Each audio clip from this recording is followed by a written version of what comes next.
Köszöntöm a kedves nézőket, Várhegyi Ferencet hallják. Hamarosan megkezdődik a 31. Superbike világbajnokság. A tavalyi esztendőben 41 versenyző vett részt ebben a küzdelem sorozatban. 6 különböző győztesünk volt. Elmentünk egy új versenypályára, Argentínába, és volt 25 nagyon izgalmas futamunk, és természetesen nagy bajnokaink. Most egy új időszak kezdődik, valóban erről majd lesz szó ebben a műsorban, és ezen a hétvégén a Phillip Islandi pályán kezdetét veszi a 2019-es pontvadászat. A tavalyi esztendő Jonathan Rea éve volt, mint ahogy az előző 3 is. 4 világbajnoki címet nyert zsinórban, az északír versenyző a Kawasakival. Egészen kivételes teljesítményt nyújtott, és hát nyilvánvalóan az a terve, hogy idén ezt újra megismételje.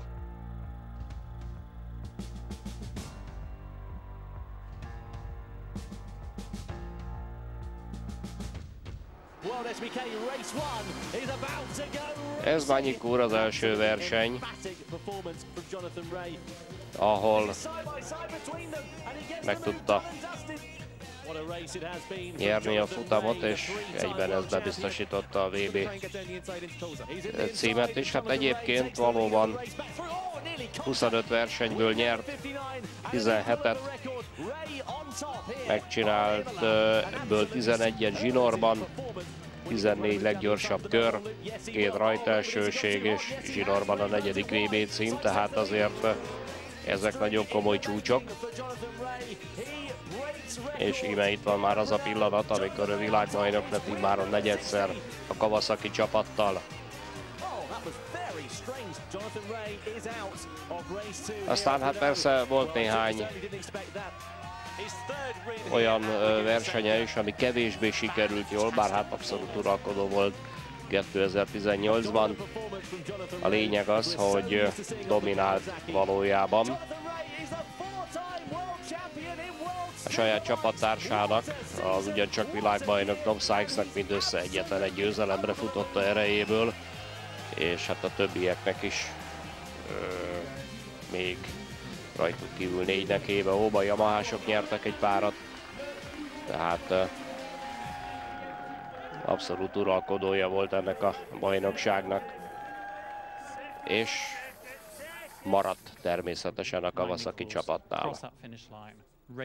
Tehát Banyik-úrban, amikor átmentél az első verseny után a célvonalon, akkor mi volt az első, ami eszedbe jutott?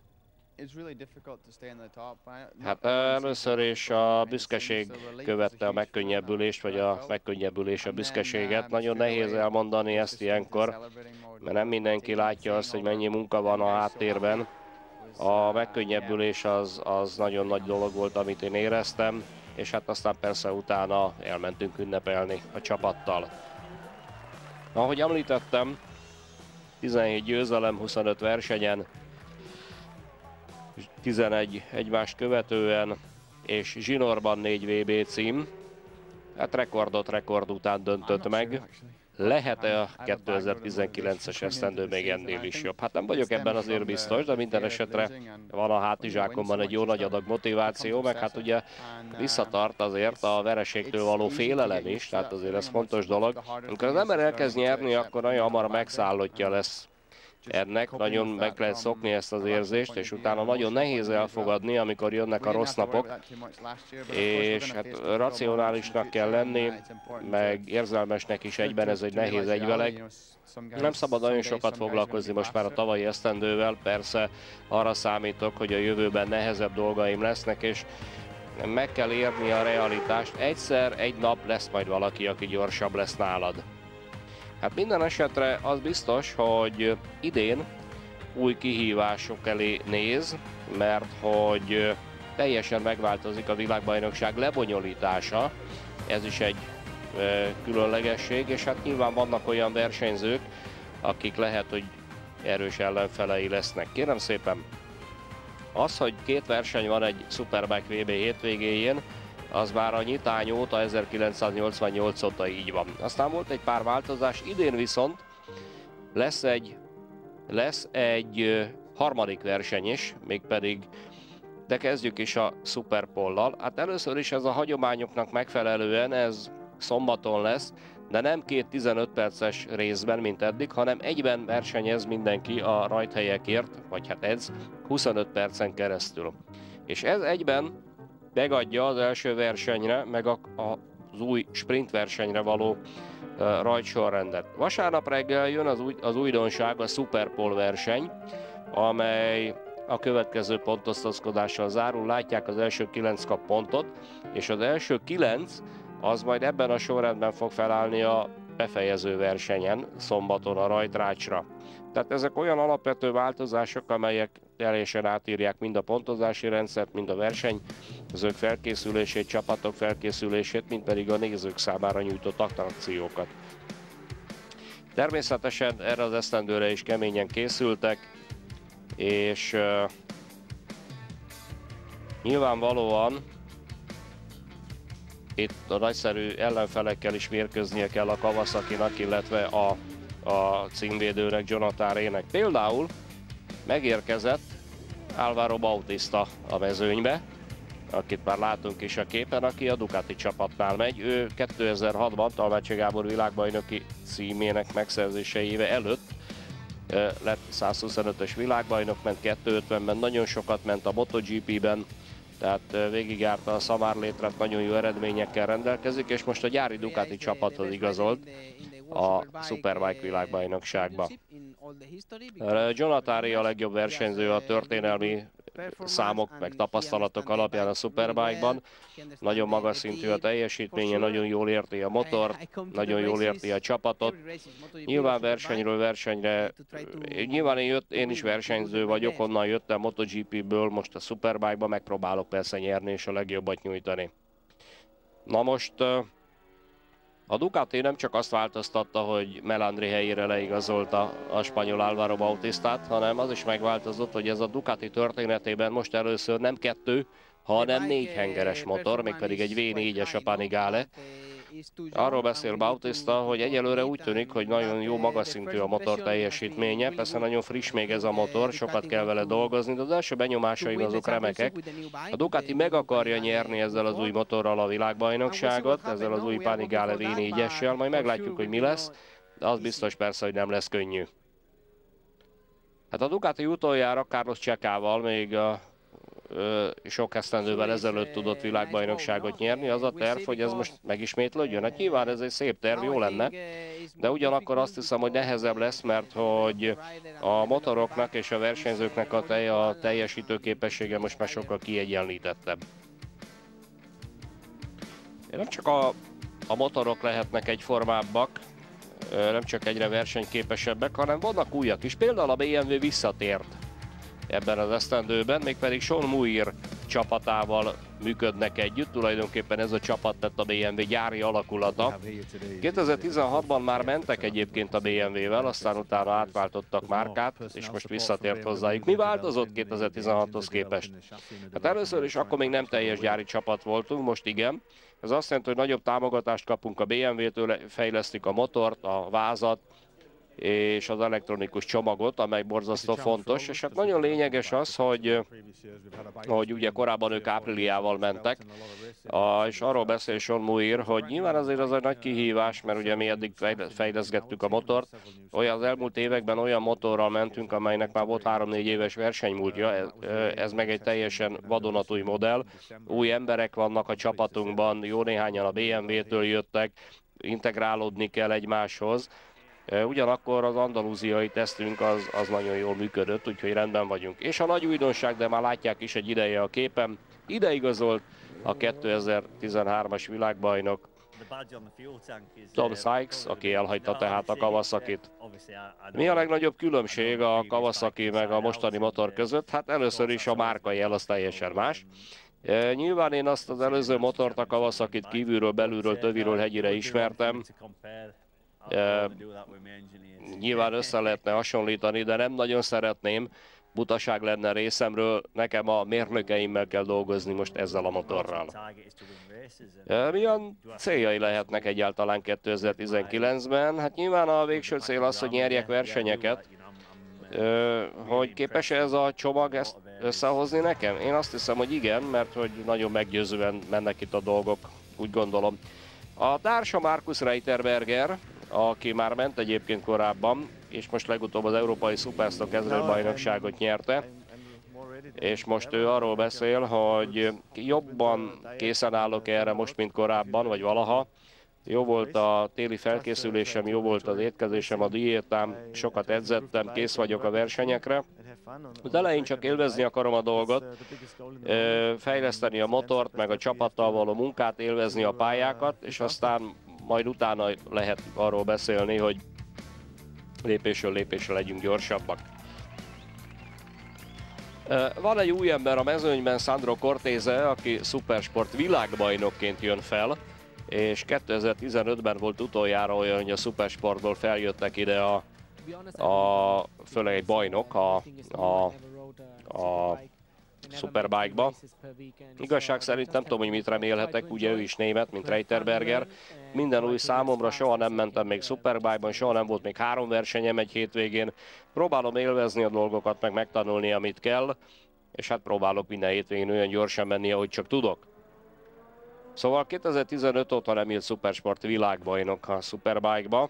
A csapatmenedzser Filippo Conti, aki viszont ezt nagyon fontosnak tartja, a GRT Yamaha csapatról beszélünk egyébként, mert azt mondja, hogy a Supersport egy nagyon erős kategória, és nagyon fontos számomra, hogy itt átmenjünk a Supersporton keresztül, és ott szerezzünk tapasztalatokat.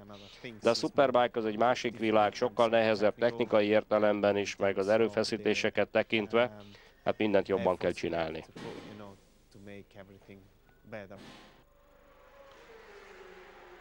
Érdekes, hogy itt van Marco Melandri, aki korábban ment már, igaz, akkor gyári csapatban a Yamahánál. Most ehhez az alakulathoz igazolt, és hát ő képviseli a rutint, Cortese pedig az abszolút újonc. Cortese azt mondja, hogy én nagyon sokat fogok tanulni szerintem Melandritól, mert ugye sok éve itt van, MotoGP-ben volt, Superbike-ban, itt van a csapattal. Nyilván nekem megvan azért a saját stílusom, de hát mindig meg kell próbálni a jó dolgokat ellesni és eltanulni, és nyilván az ő sok tapasztalata sokat segíthet nekem ebben az esztendőben. Marco Melandri azt mondja, hogy ezzel az R1-essel most elég jó az érzésem. Nyilván egy picit hozzám kell igazítani a motort még az én méreteimhez, magasságomhoz, meg a versenyzési stílusomhoz. De egyre jobban megismerjük egymást a csapattal, napról napra, és elégedett vagyok ezzel, pozitívnak látom a dolgokat. Próbálunk jobbá válni. Nyilván minden új, és nyilván idő kell, mire igazán összeállunk, felnövünk, de nagyon jól dolgoznak a csapatnál a motoron. Meg kell ismernünk az egymás karakterisztikáját, és hát szerintem ez egy jó kis tapasztalat lesz.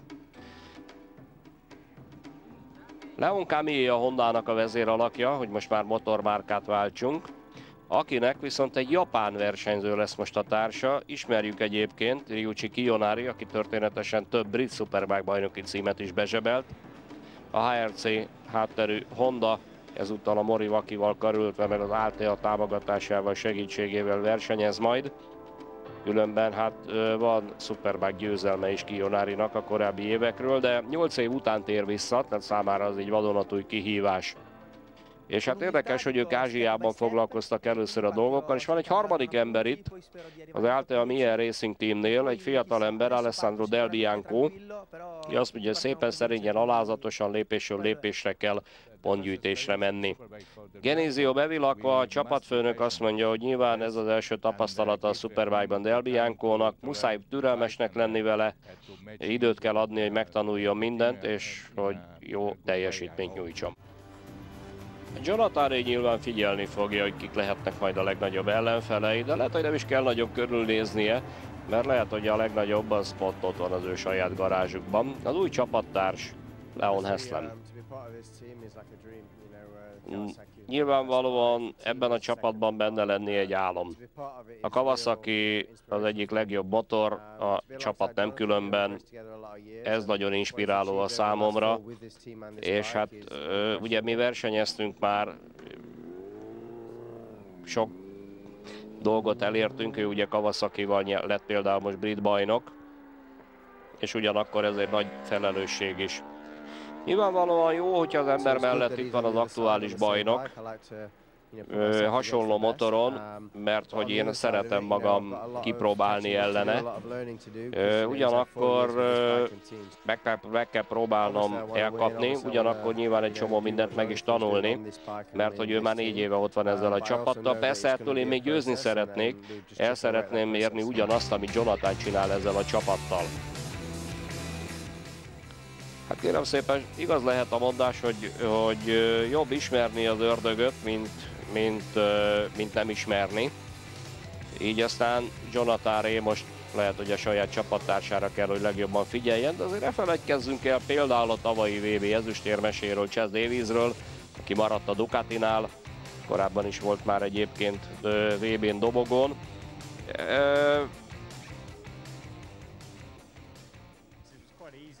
Elég sok egészségügyi problémával küzdött, műtétek, kisebb sérülések, nagyobbak, de most arról beszél, hogy hát elég könnyű volt most itt pihenőt csinálni télen, mert hogy korábban is már ezt mondogattam, elég sok sérülésem volt az elmúlt szezonokból, de most jó megtartani a motivációt, várom már azt, hogy végre sérülésmentesen építkezhessek.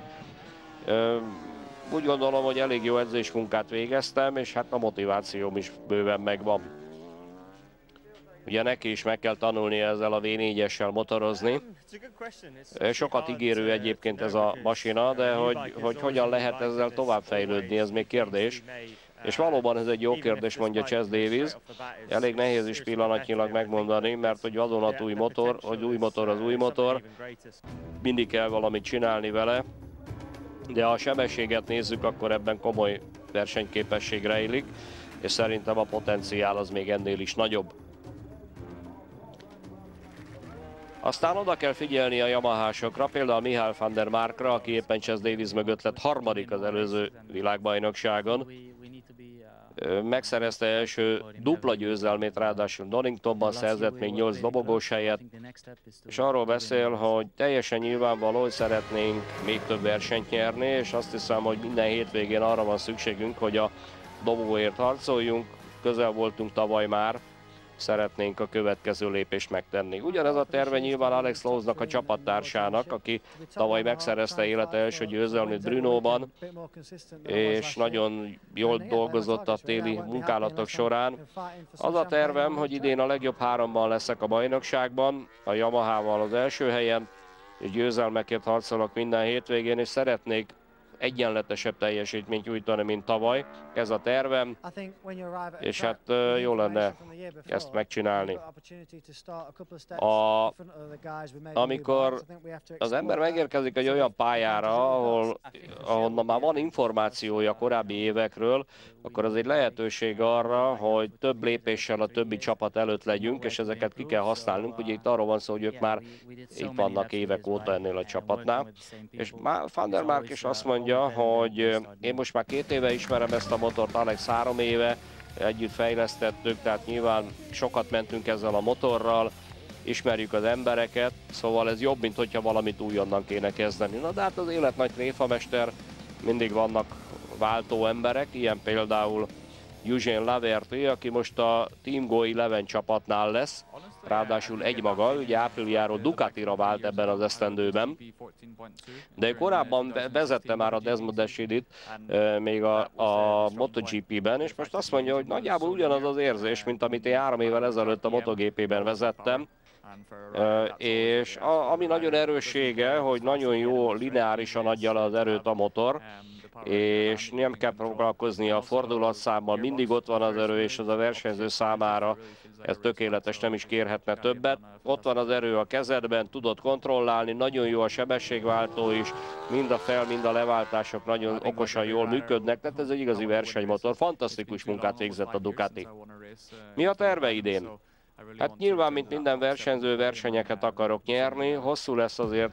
Hosszú idő óta nem nyertem, 5 éve nyertem utoljára, pont itt Phillip Islanden kezdődik a VB. Hát minél előbb visszatérek a dobogó tetejére, annál jobb. Mihály Ruben Rinaldi is egy Ducati V4-essel fog menni. aki a Barney Racingnél szerepel majd ebben az esztendőben. Ő korábban Stock 1000-es versenyző volt. Azt szeretné, hogy a legjobb 5-ben legyen folyamatosan, mert hogy az előző esztendőben szerint ezt majdnem sikerült megcsinálnia, és most úgy gondolja, hogy idén jobb lesz a motor. Új a motor, új erő, jobban működik. Persze sok munkára van szükségük, de ez a tervük, hogy ott legyenek folyamatosan a legjobb 5-ben. Itt van a Pedercini csapat, amely Jordi Torrest igazolta, aki korábban nyert versenyt. Hát a spanyol az állandóan váltogatja a motormárkákat, ő az elmúlt 5 évben már 4 különböző motorral is ment, tehát óriási a tapasztalata, Apriliával, BMW-vel, MV Agustával, most meg ugye egy újabb motor kerül alá. Nyilván ez nagy önbizalmat ad, hogy most a Kawasaki-val mehetek, mert ez az a brand, amelyik az elmúlt 4 esztendőben mindent nyert, ő nem gyári csapatban lesz, azért tegyük hozzá. De a legnagyobb félelem azonban az, hogy nekem is szükségem van, hogy ugyanezt a szintet elérjem, mint amit a motor tud. És a versenyző, ugye ez a motor könnyen vezethető, de nekünk nagyon keményen kell menni, hogy ebből ki is hozzunk mindent. Így aztán magamra is helyezem a nyomást, hogy ez meglegyen. De ettől függetlenül szeretnék a 10-től egészen az első helyig eljutni, nyilván fog szép fokozatosan, lépésről lépésre, és tudom azt, hogy ehhez nagyon sok munkát el kell még végezni.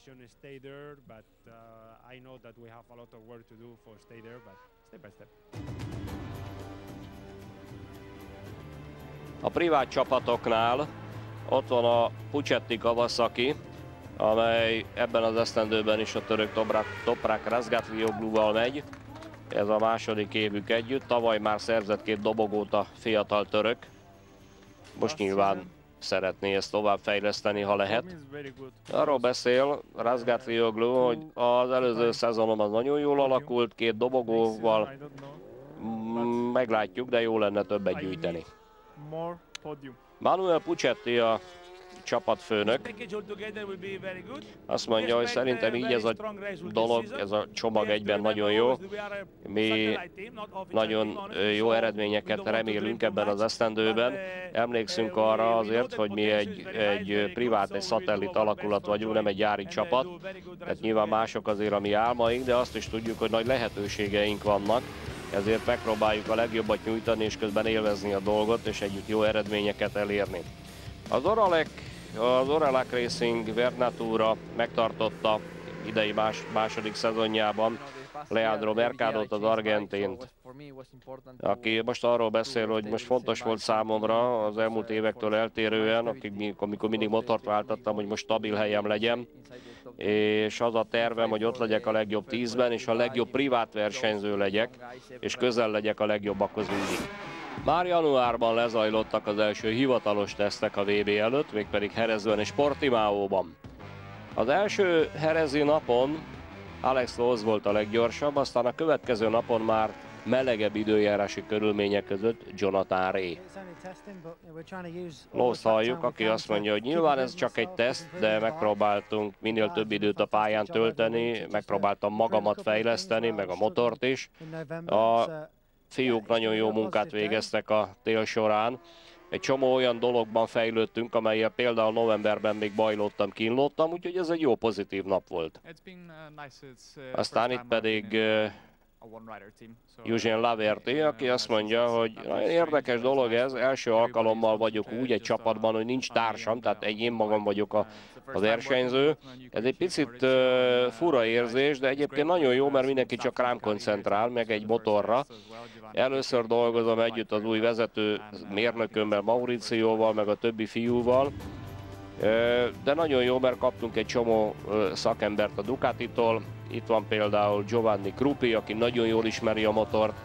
Azt hiszem, hogy ez mind kell, meg fontos is, hogy megtaláljuk a saját utunkat. Bautista is jól ment egyébként, ha már itt tartunk. Meg Tom Sykes is igen jó teljesítményt nyújtott a BMW-vel. És itt Sykesról azt halljuk, hogy én azért meglepődtem, hogy mennyire közel voltunk az élmezőnyhöz. Különösen a figyelembe vesszük, hogy mennyire a fejlesztés korai szakaszában vagyunk még. Úgy gondolom, hogy nagyon produktív napunk volt. Nyilván egy csomó mindent tesztelni kellett, meg sokat kell még például az elektronikus stratégián is dolgozni, de szépen lassan dolgozunk, élvezzük, és hát ez a legfontosabb. Jonathan Rea. Nyilvánvalóan az, hogy most megváltozik a világbajnokság lebonyolítása, azt mondta, hogy az egész dinamikája megváltozik, hogy ez pozitív vagy negatív lesz, még nem tudja. Melandri azt mondja, hogy ő jobban szeret versenyezni, mint edzeni, tehát neki ez jó. Nyilván a rövid verseny, ez az úgynevezett sprint verseny azt jelenti, hogy nem kell a gumikkal bajlódni, mindenki húzhatja. Laverty arról beszél, hogy szerintem a változások mindig jók, mert fontos a szórakoztatás, nagyon jó versenyeket kell látni itt a Superbike-ban, szerintem ez izgalmas lesz. Van der Mark azt mondja, hogy ő is elégedett azzal, hogy újabb verseny lesz. Bautista azt mondja, hogy ő is ezt preferálja, mert hogy ő is jobban szeret versenyezni, mint edzeni. Cortese azt mondta, hogy még soha nem csinált, nem hogy három versenyt, még kettőt sem. Torres szerint mindenkinek nehezebb lesz, mert hogy a rövid versenyre is fel kell készülni, puhább gumikkal, esetleg más beállításokkal. Haslam szerint jobb a több verseny, hát neki ebben rutinja van már. Lowe's azt mondta, hogy szerinte jó lesz, meg megy is ez a stílusához. Sykes szerint meg kell várni Phillip Islandet, és aztán majd meglátjuk, hogy mi van. Davies azt mondja, hogy az egyetlen pozitív dolog ebben az, hogy többet adunk a nézőknek vasárnap. Ez szerintem jó, meg szükséges is, de hogyha versenyzői oldalról nézzük, akkor ez azt jelenti, hogy 39 versenyünk van az évben, ami elég sok. Reiterberger is örül ennek a 3 versenynek, mert több időt lehet a pályán tölteni. Rea pedig azt mondja, hogy szerinte több értéket kapnak a nézők a pénzükért. A Superpole lebonyolítással kapcsolatban mi a véleményük? Rinaldi azt mondta, hogy hát régebben is volt egy normál időmérő, ez jó, nem probléma. Melandri szerint ez nem nagyon változtat semmit. Cortese azt mondja, hogy 25 perc alatt több kört lehet tenni, ez kényelmesebbé teszi az ügyet. Jonathan Rea szerint ez tényleg jó, Reiterberger is azt mondja, hogy több idő van rá, és hát nagyjából Lowe'snak is ez volt a véleménye. Nézzük meg a versenynaptárat.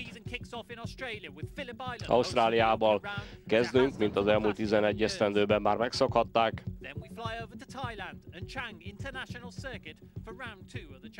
A második verseny az majd Tájföldön lesz a Chang International Circuiten, aztán utána megyünk Európába, jön majd az aragoni verseny, utána pedig a legendás Asseni futam, majd utána jön az olasz verseny, az 5. helyszín, miután áprilisban túljutottunk az Asseni versenyen. Imola, tehát ez a következő helyszínünk az 5. május 10-12-e között. Utána Jerezbe megyünk, amely pályát most Ángel Nietóról neveztek el. Ez június elején esedékes. Majd utána Misánóba, amely pályát Marco Simoncelliről neveztek el. Utána jön Donington Park, ez lesz a 8. futam.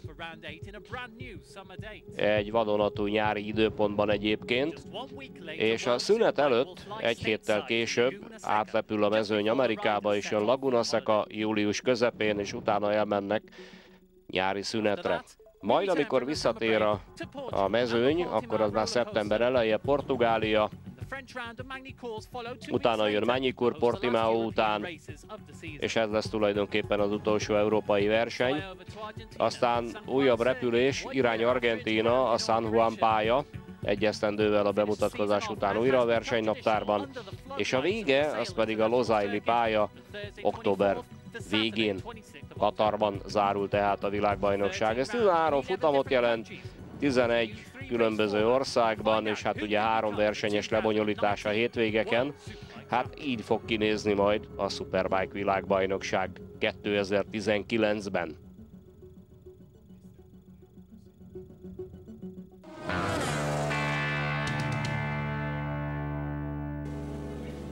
Ami pedig a Supersport világbajnokságot illeti, 2018 nagyon izgalmas volt, 5 versenyző nyert futamokat, és a menet közben elbúcsúzott egy legenda, és egy fantasztikus szezonbefejezést láttunk. Hát kérem szépen, az első 4 versenyt 4 különböző motoros nyerte. Lucas Mahias, az akkori aktuális bajnok, Randy Krummenacher, Sandro Cortese, és aztán Jules Cluzel. Kenan Sofuoglu később az egyszeres világbajnok bejelentette visszavonulását, óriási közönség, ünneplés és versenyzői ünneplés közepette akasztotta szögre a bukósisakját. Aztán a végére íme itt van Sofuoglu búcsúja, mindenki őt tapsolta meg. Egyébként az Imolában zajlott, és aztán a szezon végére ketten maradtak, Cluzel meg az újonc Cortese, aki a Kallio Racingnél ment.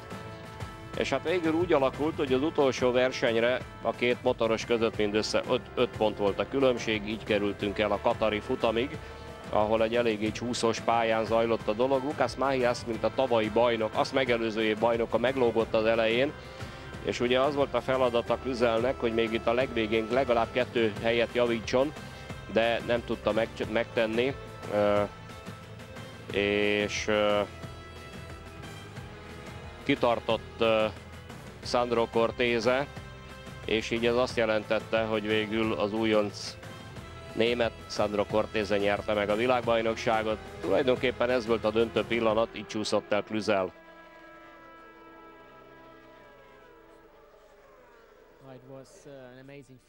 Sandro Cortese. Amikor én megnézem ezt a versenyt, vagy az összefoglalót, akkor mindig mosolygok, mert hogy működött a dolog, az egész szezon a Kallio Racinggel óriási büszkeséget adott nekem.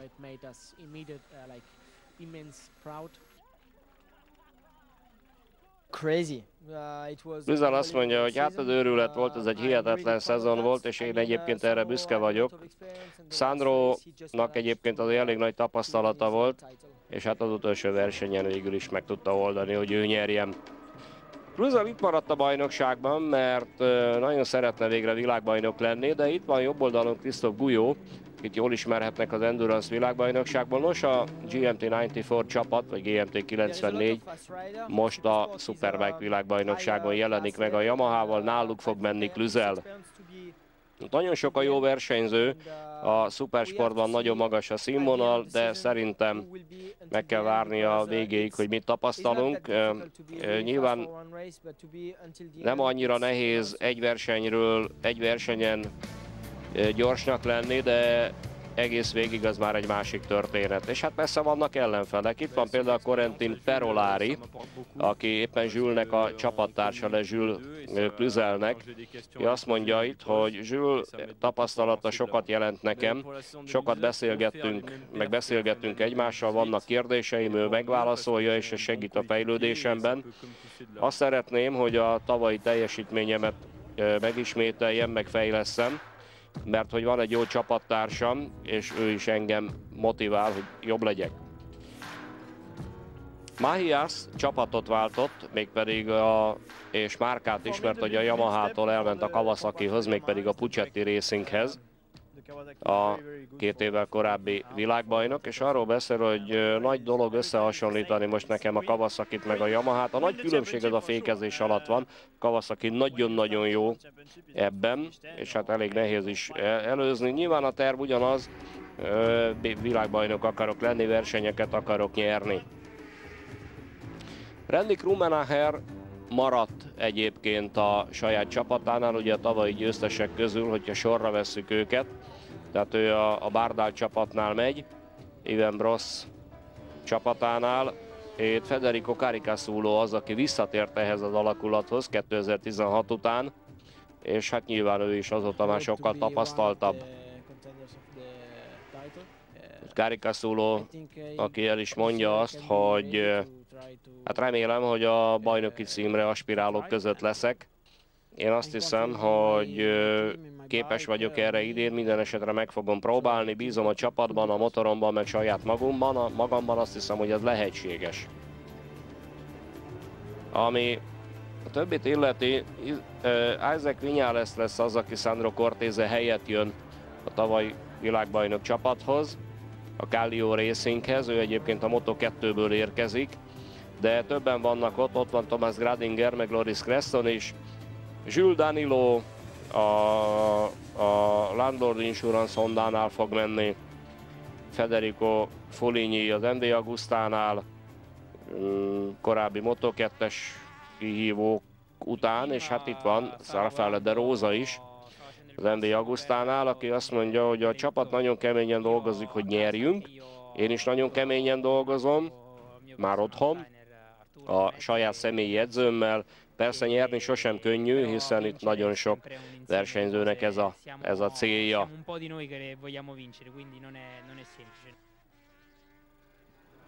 Gabriel Ruiu, aki a tavalyi év egyik felfedezettje, és van egy hölgy, Mario Herrera, aki újoncként az első teljes idényt végigversenyző hölgy a Supersport világbajnokságon, az MS Racingnél megy. Nincs rajtam nyomás, meg akarom tanulni a versenyeket és fejleszteni a motort, mondja Herrera. A Supersport 300-as bajnokságról is kell beszélni, ez egy világbajnokság. És hogyha megkérdezzük a motorsport rajongókat, hogy hogyan írnák le a tavalyi esztendőt, akkor nagy valószínűséggel azt mondanák, hogy felejthetetlen. Hát ebből az következik, hogy például 4 versenyzőnek is volt esélye a világbajnoki cím megszerzésére, és annak ellenére, hogy a legutolsó versenyen csak 13. lett, Ana Carrasco nyert, egyetlen egy ponttal Mika Perez előtt végül a pontértékelésben, és ez történelmi tett, hiszen ő az első hölgy motoros, aki a motorsportban, gyorsasági szakákban világbajnok tudott lenni. Tehát ő történelmet írt. No már most egy hasonló szervezetű csapatnál lesz ugyanígy ebben a bajnokságban most, mint ahogy Jonathan Rea a nagy Kawasaki-nál. Kíváncsiak vagyunk rá, hogy ez mit jelent majd. Itt van Ana Carrasco, aki arról beszél, hogy azért ez egy új csapat, és ez egy jó csapat, az egyik legjobb. Fontos, hogy el tudtam kezdeni velük a munkát. Most már ismerem a csapatnál az embereket, elégedett vagyok, és hát tudom azt, hogy ők erőt adnak nekem erre az esztendőre, és szerintem ez jó lesz. Hát kell is az erő, mert nagy kihívói vannak a világbajnoknak, Ana Carrascónak. Tudnélik, itt is megváltozik a lebonyolítás, akkor beszéljünk először erről. Tehát itt is vannak új szabályok. Hát először is arról van szó, hogy 2 csoportra bontják minden hétvégén a versenyzőket, a szabad edzésen is, meg a kvalifikációban is, és az összességében a legjobb 30 kerülhet majd be a versenybe. A maradék versenyzőknek pedig lesz majd egy úgynevezett utolsó esélyversenyük, ahonnan még a legjobb 6 bekerülhet a mezőnybe, akik végül is így indulhatnak, a legjobb 6 a vasárnapi versenyben. Tehát nagyon komoly tétje lesz már az edzéseknek. Gregorio Laviát most onnan ismerhetik a kedves nézők, hogy ő a sportigazgatója a világbajnokságnak, korábban ugye remek versenyző volt, és most arról beszél, hogy az nagyon fontos sportoldalról, hogy segítsük a versenyzőknek a felnövését. Ehhez az kell, hogy még több időt töltsenek a pályán, és az kell, hogy a csapatok is így jobban tudják gazdálkodni a saját erőforrásaikkal. Ami még nagyon fontos, hogy a legelső Supersport bajnok, világbajnok, Marc Garcia visszatér ebbe a sorozatba, ami azt jelenti, ő a Moto3-as Junior VB-ről jött vissza, hogy a tavalyi világbajnok Ana Carrasco meg az előző világbajnok is összecsap, tehát itt bajnokok csatáját fogjuk látni többek között, de itt lesz a tavalyi VB ezüstérmes Mika Perez, a spanyol Borja Sánchez, Scott Deru, aki több versenyt tudott nyerni, a Kawasaki-nál megy majd, a holland Con Maifels a Freudenburg KTM-bel második éve ebben a bajnokságban, az indonéz Galankhendra Pratama maradt a Yamaha-nál, Kawasaki-ra váltotta mindössze 16 éves Manuel González a Parkingo csapatnál, Manuel Bastianelli is, aki Misánóban szabad kártyával tudott VB futamot nyerni, idén teljes sorozatot megy majd, és akkor még nem is tudtunk mindent elmondani. A lényeg az, hogy több mint 40 versenyző van, és mindegyiknek egy a célja, minél jobb legyen, és ez biztos, hogy izgalmas szuper versenyeket fog eredményezni ebben a kategóriában is. Minden év elején van egy kikerülhetetlen kérdés, bármennyire nem szeretik a sportolók. Ki lesz a legjobb versenyző az adott esztendőben? Ki lesz a világbajnok ez esetben 2019-ben? Noki mit gondol erről?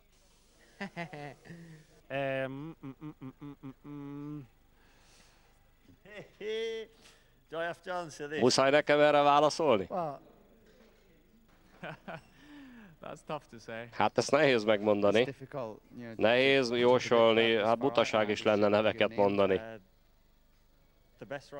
A legjobb fog nyerni. Én fogok nyerni, mert hogy világbajnok akarok lenni. Hát a második lesz a második, talán Alex Lowes, harmadik meg a harmadik. Van der Mark szerint legyen a Yamaha az első 2-3-ban. Reiterberger szerint Jonathan Rea nyilván nagyon erős lesz, most úgy néz ki, hogy Alex Lowes is versenyképes, Bautista vagy Chaz Davies is jók lehetnek. Laverty nem kért el, hát az mindig az embernek a saját nevét kell mondani elsőként, mert nem szeretnénk, ha valaki más lenne ott az elején, szóval Laverty lesz a világbajnok. Rea azt mondja, hogy hát nagyon nehéz olyan versenyzőket legyőzni, mint Chaz, aki az egyik legjobb. Alex Lowes szerint legyen Yamaha, Lowes, az az én, Van der Mark, meg az újonc Cortese. Torres szerint, szerintem Jordi Torresnak van esélye, hogy világbajnok legyen, mert ugye láthatjuk, hogy Torres az az én, milyen erős. Haslam szerint, hát nyilvánvalóan én azt remélem, hogy ott leszek a legjobb 3-ban. Jonathan az, akit meg kell verni, aztán majd meglátjuk. Sykes, túl korai erről még beszélni. Laverty szerint, nyilván itt van Jonathan Rea, aki 4-szeres világbajnok. Szóval most neki másodiknak kell lenni nyilván mögöttem, és aztán jöhet Chaz Davies. Torres szerint, oké, nyilván Rea, aztán Davies, Haslam meg Bautista. Rinaldi szerint Ducati legyen ott. Bautista még azt mondta, hogy meglátjuk. Marco Melandri pedig azt mondta, hogy nem tudom, nézzük napról napra, de egyet tudok mondani, hogy izgalmasabb lesz ez a világbajnokság, mint korábban. Hát legyen ez a végszó, és még az, hogy akkor ezen a hétvégén a szokásoknak megfelelően február végén elkezdődik a világbajnokság, mégpedig a Phillip Islandi pályán, amely egy egészen különleges helyszín, nem mindig lehet abból következtetéseket levonni, hogy ott ki hogyan szerepel, de azt hiszem, hogy mindannyian izgatottan várjuk, hogy ott ki hogyan fog szerepelni, ettől függetlenül. Így ezen a hétvégén lesz egy kis éjszakázásunk együtt, hogyha szeretik a motorsportot. Én minden esetre várom önöket, hiszen kezdődik a 2019-es Superbike világbajnokság. Köszönöm már a figyelmüket, Várhegyi Ferencet hallották, minden jót! Der Superbike WM 2018 wird heute und hier de partida, amigos. Ya nos preparamos para esta primera banda. En vivo estamos a festejar en una gara mayúscula con tutto il team che disfruta esto. It's going to be very, very exciting as we get ready for lights to go out ahead of race 1. Are you ready? World Superbike in 2018 is underway. Down to the first corner. It's Melandri who takes it on the line.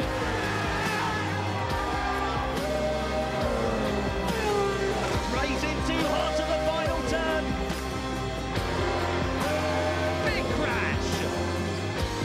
Here comes Forrest down the inside of Rea at turn 1. Forrest is down. The leader crashes out. I followed you into the dark.